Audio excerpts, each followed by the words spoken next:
Hey guys, what's going on? James here, and in this video we're going to be previewing the Tampa Bay Buccaneers Week 5 matchup versus the New Orleans Saints, and I am joined today by NOS Post. NOS, how are you, man? I'm great, bro. Thank you for having me. Thank you for being on. It's not like we recorded a whole take and it went terribly wrong. That would never happen. But I do want to say, Nos, we talked about this last time, is you are the first ever NFC South YouTuber that I brought on from a division rival team. So thank you so much for being the first person from an NFC South team on. Greatly appreciated. In this video, man, I want to start off by talking about the injury report, and then we're going to start getting into the matchups and whatnot. But in terms of the injury report, these are the players that are officially out for both teams right now. First one, Jack Sitchie, middle linebacker for the Buccaneers. Kind of a rotational type of guy. In the last game versus the Los Angeles Rams, he suffered a horrific elbow injury. The guy dislocated his elbow. It looked gruesome. I still got to send you that video. Yeah. And then the second injury that had happened was to wide receiver Brashad Perriman. He's been dealing with hamstring issues. We all know what that's like in the NFL. It seems like it can linger on for weeks and weeks. So hopefully he comes back soon. In his absence, you should see some wide receivers like Scotty Miller, Justin Watson, and Bobo Wilson have an increased usage, so keep an eye out for that. And then finally, the last one, right tackle DeMar Dodson is listed as questionable. We will talk about him in a little bit, especially the matchup that the right tackle position has, period, because it's going to be a huge test for whoever's going to be the starting right tackle. But for the New Orleans Saints, we have Drew Brees and Hendrickson that are out right now. I want you to talk to me a little bit about both those injuries. Well, the Drew Brees injury, of course, was probably one of the worst things that could have ever happened early in that Rams game. I wasn't expecting it. I don't think anybody else was. No. We've been so, spoiled having Drew Brees not face a long-term injury like ever in his career as a New Orleans Saint. Of course, Right. He had that one in 2015, but that was a one-game deal. This was a 6-game stretch at the least, so it was a big shock to everybody. It was definitely a huge hit to the team, and a lot of fans' Super Bowl aspirations went right down the drain. But Sean Payton has coached up some things to try to carry us over the last 2 games. He's done a great job. So while the injury to Drew Brees is a problem, it's not something that will take us out. The Trey Hendrickson injury is a big one. T-Rex has been playing great. He had a couple of sacks to start the season. I think he had 3 total, and then that neck injury he faced is going to keep him out. He hasn't even been practicing. Like it seems to be something that's not going to be just a one and done deal. Yeah. So that's a big hit. But of course, as a deep team, you have deep players everywhere, and under Trey Hendrickson, you have Marcus Davenport. They were doing this kind of split snap kind of thing during the season when they were both healthy. So Marcus Davenport should see a huge extend in playing time, and that's something I'm pretty excited about. I do want to say we are kindred spirits. We both know now the feeling of one of our favorite defensive linemen going out with a neck injury. For the Bucs, it's JPP.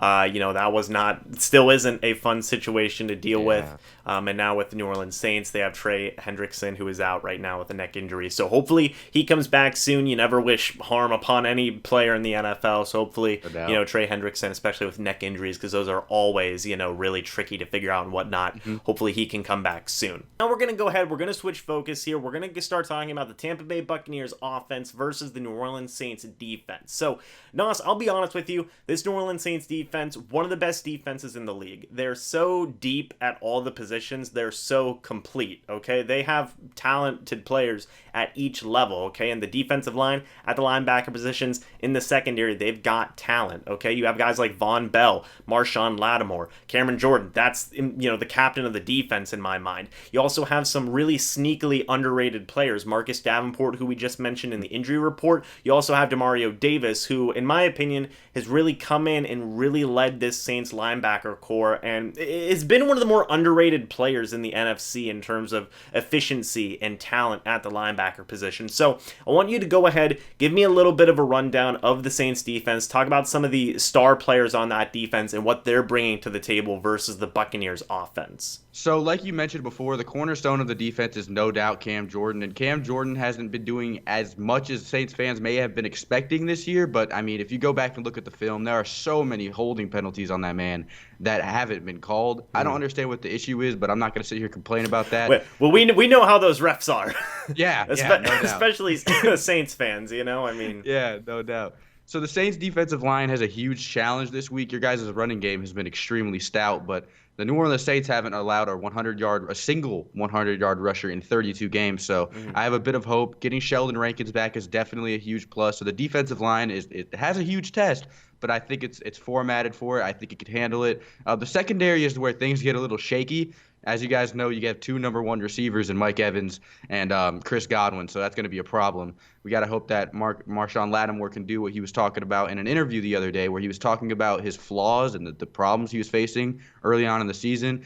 He went ahead and told us about something that was prohibiting him from being as good as he was before, and that was the case of not being locked in. And he told us that coach went up to him and was like, yo, you need to lock in, because Marshawn Lattimore, he said it himself. He was sitting there back in coverage like, they're not going to throw the ball at me. They're not going to throw it to me. They wouldn't do that, and they do it every single time. So with him playing lax coverage like that, he showed that he still had the potential last week against Amari Cooper, holding him to 4 receptions and 30 yards. So that was a big deal. Of course, I don't think Mike Evans and Amari Cooper are even on the same planet as far as talent goes, but it's a big-name receiver in this league, so it's definitely something to look at. The Saints secondary and the Saints defensive line and even the linebackers have a huge test this week at Tampa Bay's offense. Yeah, I agree 100%. Taking a look at Tampa Bay's offense real quick, Mike Evans, like you said, top 5 wide receiver in this league, and the Saints have their own. These teams stack up really well. We've certainly talked about this before. This is one of the big matchups is this offense versus the defense. You have Mike Evans, you have Chris Godwin. We've seen situations in past games for the Buccaneers where teams will double cover Mike Evans, and then Winston decides to throw it to Chris Godwin. And it works. So it's going to be a big test for not only Marshawn Lattimore, which we know Mike Evans, Marshawn Lattimore, they have a huge history together. They have a big old rivalry. You've told me in the past it's your favorite, player versus player rivalry. So that's definitely something to keep an eye on as always. But really pay attention to this Chris Godwin versus Eli Apple matchup, because this is going to be one that's going to be like, maybe not as flashy as the Marshawn Lattimore Mike Evans one, but just as important.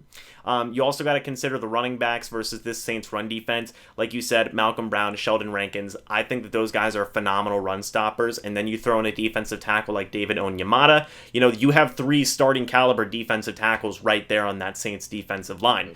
Cam Jordan's Cam Jordan. He's a game wrecker. He will literally ruin an offensive lineman's day. If DeMar Dodson can't play in this game, that's bad. That's very, very bad. But even with Dodson playing, if he does end up suiting up, he's been struggling this year, not only with his blocking, but also with penalties as well. Like you said, Cameron Jordan, he's been getting held a lot in these games. I think that would continue versus DeMar Dodson because DeMar Dodson's been getting a lot of holding penalties in his own right. So, it's going to be really interesting to watch this. They got to try and contain, Cameron Jordan as much as they possibly can. It's a very difficult process there because Cameron Jordan's one of the best. But, regardless of whichever offensive lineman is going up against Cameron Jordan, they've got to go out there and they've got to, at least try something. I could even see them, doubling up on Cameron Jordan, having Alex Kappa help out there as well. And then finally, Marcus Davenport, he's going up against Donovan Smith. Donovan Smith, he's been a solid left tackle so far up to this point. I think this will be a solid test for the second-year pass rusher. Marcus Davenport, like you've told me, he really gets close, okay? He gets very, very close. He has loads and loads of potential. He's really getting a lot of pressures this year. He just needs to start finishing on some of those plays. And I think having edge rushers like Cameron Jordan, Malcolm Brown, Sheldon Rankins in the middle, that'll help push the quarterback to Marcus Davenport in certain situations. So this is a really tough front four. Probably the toughest front four that the Buccaneers have faced. I know the Los Angeles Rams, they have Aaron Donald, but this team is just so much more, complete at that defensive line. Have so much more depth. If one starter goes down, you have another starter ready to go. And a lot of teams, most of the teams in the league can't say that. You then have linebackers like A.J. Klein, Kiko Alonso, Demario Davis. They're going to be going up against tight ends Cameron Brate and O.J. Howard. That's never a fun matchup, considering both those tight ends, especially O.J. Howard. The guy's built like a wide receiver, and he's got that athleticism. But I will say that Demario Davis, he's one of the best coverage linebackers in the league. He's phenomenal, and people underrate him, I think. So this is going to be a really tough test for O.J. Howard. He's slowly building momentum. I know a lot of Bucs fans felt that this was going to be his breakout year, and he's had a slow... Right, you drafted him in fantasy football. I drafted him in fantasy, man. So it's been a slow start so far up to this point. hopefully he can just continue to build on the momentum that he's given himself, but he is going to have a tough test, not just against linebacker Demario Davis, but also safeties Von Bell. I mean, Von Bell is a phenomenal safety. I could see some situations where Von Bell is covering, O.J. Howard, and I could see that being a very tough matchup. And then finally, finishing it off, talking about the Buccaneers running backs. Again, Sheldon Rankins, Malcolm Brown, two of the best run stoppers in the business. They've been fighting for yards. They've really been going out there clawing, especially, Ronald Jones. I know Bucs fans, they've soured on Ronald Jones in the past, but he's really, really been giving it his all this year, and it's been, pretty efficient so far up to this point. This, I think, is going to be the Buccaneers run game's toughest test, is this run defense. I know Aaron Donald is Aaron Donald, but you have so many good run stoppers on that Saints defensive line and in that Saints backfield at the linebacker and safety positions. Like I said, Von Bell can do it all. Same with Demario Davis. They're absolutely phenomenal. And then Malcolm Brown, Sheldon Rankins, they're amazing in their own right. And even Cameron Jordan can stop the run. So really, it's going to be a tough matchup for this entire Buccaneers offense. It's going to be, really, really important. Of course it is, especially Jameis Winston, how he does with these things, running the offense. He's had a lot of good momentum so far up to this point, these past 3 weeks. He needs to keep on building that momentum and keep on working on things because this is going to be probably his toughest matchup to date. Mm-hmm. Now, I want to go ahead and I want to switch focus here. I want to talk about the New Orleans Saints offense versus the Tampa Bay Buccaneers defense. And I'll start by talking about the Buccaneers defense. Let's start by talking about the defensive line. Okay, now, you have running back Alvin Kamara for the New Orleans Saints. Top 5 running back in the league, in my opinion. He's absolutely phenomenal. The Buccaneers run defense so far up to this point, they are first in the league in run defense. This is the 4th running back in a row where, in my opinion, you've faced a top 5 running back. Week 2, it was Christian McCaffrey. Week 3, it was Saquon Barkley. Week 4, it was who was week 4? It was Todd Gurley. So, 3 out of the top 5 running backs in the league, and now you add in Alvin Kamara, who, in my opinion, is possibly the most dangerous out of the bunch. It might not seem like it, but the guy basically can do it all. Okay, he can play running back, he can be a powerful runner, and then he can basically go out there and play wide receiver. He's so good at catching the ball. So he's the first guy you need to stop on this Saints offense, I think. And it sucks because then you have weapons like Michael Thomas, Traquan Smith, Jared Cook, tight end. This Saints offense is loaded. They have all these weapons. They have a very solid offensive line. Teron Armstead, one of the best left tackles in the league, in my opinion. You have Ryan Ramczyk on the other side of the ball at right tackle. He's absolutely phenomenal. You have left guard Andres Pete. You have center Eric McCoy. And then you have right guard Larry Warford. It's an absolutely amazing Saints offense. No doubt. And it's all going to revolve around Teddy Bridgewater and how he does. And I will get your thoughts on that in a second. I do want to also mention, Michael Thomas, another top 5 wide receiver in this league. He is absolutely phenomenal. I cannot stress that enough.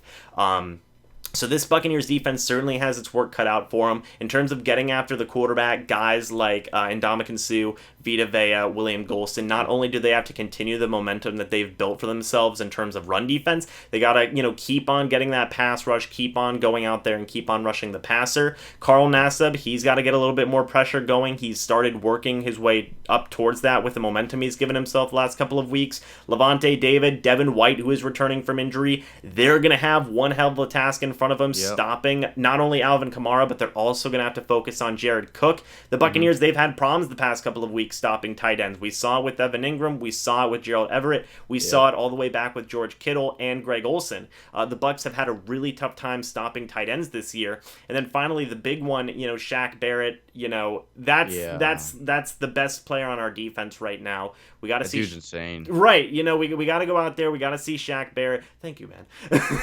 Thank you. It means a lot. Of course. We got to see Shaq Barrett go out there. We got to see him, continue to do Shaq Barrett things. One of the best pass rushers in the league right now. Hopefully he can keep it up. He's going to be going up against Teron Armstead, which is going to be one of his toughest matchups to date right now. I think his toughest. I really have a lot of respect for Teron Armstead at left tackle. I think he's one of the best out there. And then the thing that worries me is the secondary, because going up against Michael Thomas, going up against Traquan Smith, even going up against Ted Ginn, this secondary has struggled in terms of giving up yards these past few weeks, and this test certainly doesn't get any easier. I think this wide receiver core is right up there with the Los Angeles Rams, if not a little bit better in terms of having that solid number 1 guy of Michael Thomas.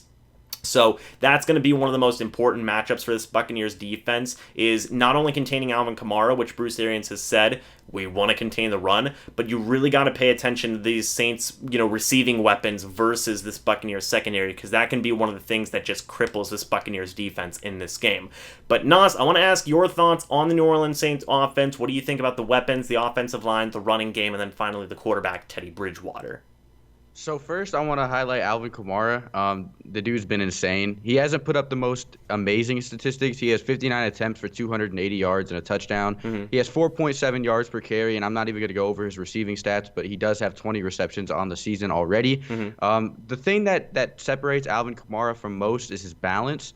His ability to make defenders miss, and that's really what's going to be a huge X factor in this game. We have to have Alvin Kamara out there extending drives, because if we do what we did in that Rams game, I'll say it time and time again, where it was 3 and out, punt, 3 and out, punt, 3 and out, punt. And every single time that we did that, the defense went out there, they got gassed, and we ended up holding the Rams to 6 coming into the half, and then allowing 27 points and losing 9-27 in that game. So Alvin Kamara, the offense starts with him at this point. I think we're going to be a run-first offense in this game. Of course, the number one run defense in the league in the Tampa Bay Buccaneers is definitely going to be a huge test. But if we want to win this game, Alvin Kamara has to make players miss. He has to pick up first downs. It's important because I do think that Sean Payton is going to take advantage of the secondary as far as the Buccaneers go, but I'll talk about that in a second. Alvin Kamara, it all starts here.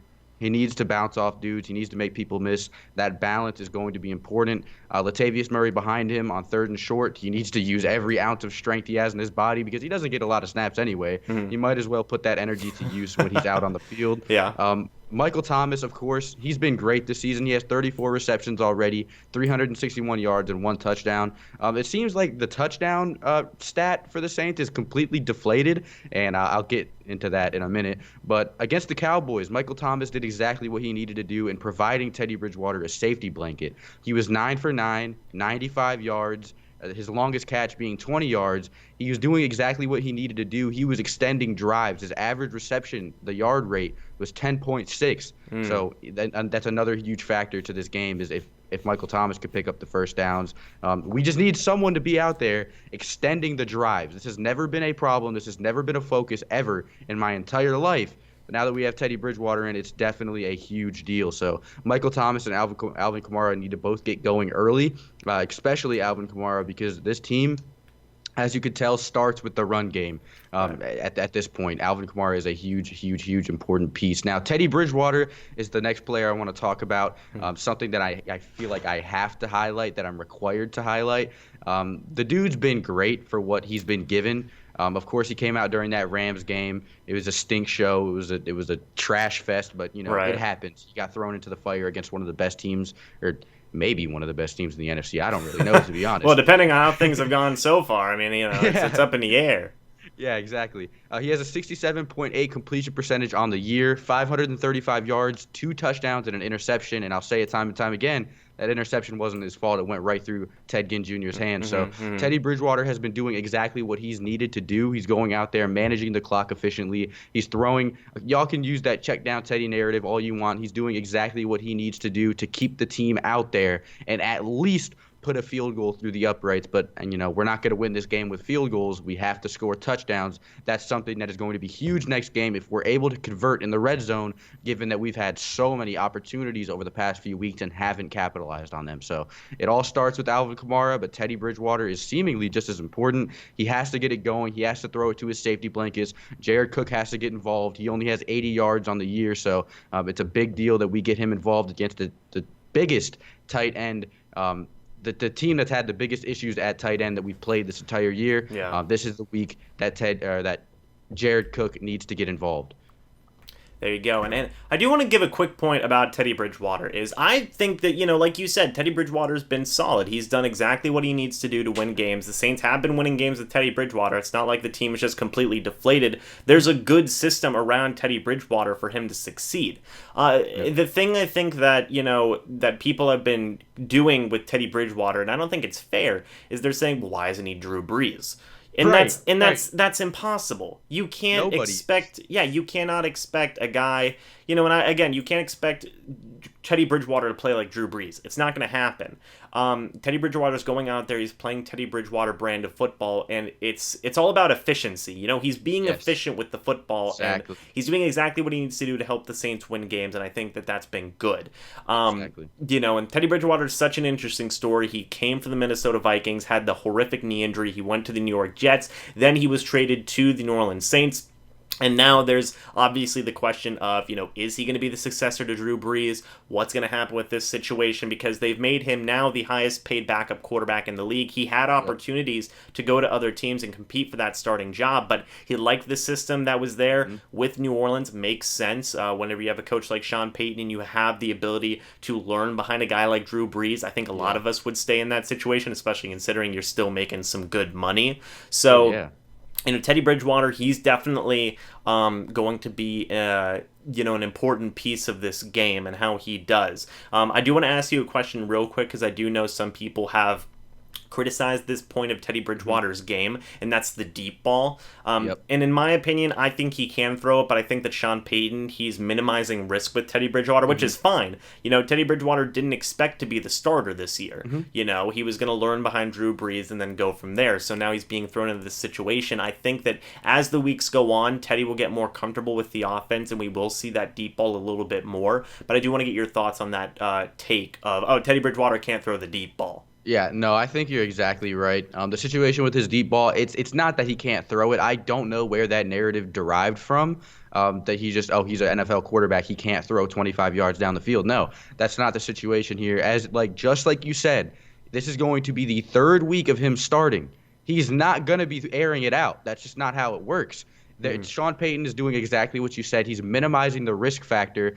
Some young quarterbacks that come in, the backup quarterbacks, they're turnover machines, and that's exactly what Sean Payton's trying to avoid. If you throw to the short pass, you're minimizing the opportunity of interception goes down so much. If you throw it closer to the line of scrimmage. So Teddy Bridgewater's doing a great job at doing that. I think Sean Payton set up the perfect plan for him to succeed. He's throwing consistent passes, efficient passes, but not dangerous passes, and that's exactly what the differential of us winning games and losing games is going to be. If Teddy Bridgewater goes out there and throws 3 picks, we're not winning. So Teddy Bridgewater has been doing exactly what he's needed to do. He's going out there, throwing those nice, high-efficiency passes and doing exactly what he needs to do to keep us on the field. So I really, really, really like how Sean Payton's using him. I'm glad he's not throwing and airing out to a triple-covered man like some young quarterbacks do. So keeping the check-down Teddy narrative going is going to be something that really does help us win this game. Right. I agree 100%. I definitely think that, Teddy continues to be efficient, continues to do that Teddy Bridgewater brand of football that we've seen so far up to this point. It's going to be a huge benefit to the Saints offense. Getting the running game going is going to help out Teddy Bridgewater a lot. Using Jared Cook as that safety valve is really going to help out Teddy Bridgewater a lot as well. Like you said earlier, if there was ever a matchup for Jared Cook to get going, the Bucs have struggled covering tight ends. That's no secret. So this would be the game for not only Jared Cook to get going, but for Teddy Bridgewater to have him as that safety valve. Tight ends and running backs are a backup quarterback and a rookie quarterback's best friends. So, no doubt. For those two to get going would really be beneficial to this Saints offense. But, NOS, this is a big game. This is a really big game. It's huge. This is the fight for first place for the NFC South right now. I haven't seen a lot from the Panthers that have impressed me. Kyle Allen, the quarterback, backup quarterback to Cam Newton. I don't think that he can keep this momentum that he's had going. And then with the Atlanta Falcons, they're just a mess right now. They have a lot of stuff going on that is just wild. Yeah. So I think that right now this is a two-team division race right now between the Saints and the Bucs right now, at least for the time being, unless things change. But it should be a really good game. It's obviously a really important game. These teams match up so well. I can't say that. It's crazy. I can't say that enough. They're built so similar right now up to this point in terms of having a strong run defense, having some phenomenal pass rusher, and then working from that. And then on the offensive side of the ball, relying on the run game, having your quarterback minimize mistakes, and then working from that. These teams are built so similarly. It's what wins football games at the end of the day. So, Nas, I want to thank you for coming on here, man. Greatly appreciated. Second take, second take worked. So I appreciate you, man. Of course. If you guys guys are watching this on my channel, I will leave a link down in the top of the description to NOS's channel. If you guys want some very insightful content on the New Orleans Saints, get some information on a division rival, go check out NOS's channel. He makes absolutely phenomenal content. He really does. Okay, he's, in my opinion, the best Saints YouTuber that is out there right now. He does. He makes phenomenal content, very informative, very like I said, just informative, very insightful on his team and what is going on from day to day, from, roster moves to previews to, game reviews and stuff like that. NOS will have you covered for all of that. So definitely go check him out. NOS, again, thank you so much for being on, man. It is greatly appreciated. But before we head off here, my friend, do you have any final words here regarding the game and anything along those lines? I do want to mention one more thing, and I think this is honestly going to be what wins the game for whatever team wins. And I just, for some reason, I think it's going to be whoever secondary performs better. Right. Like whoever secondary performs better, I feel like that's going to be the team that wins.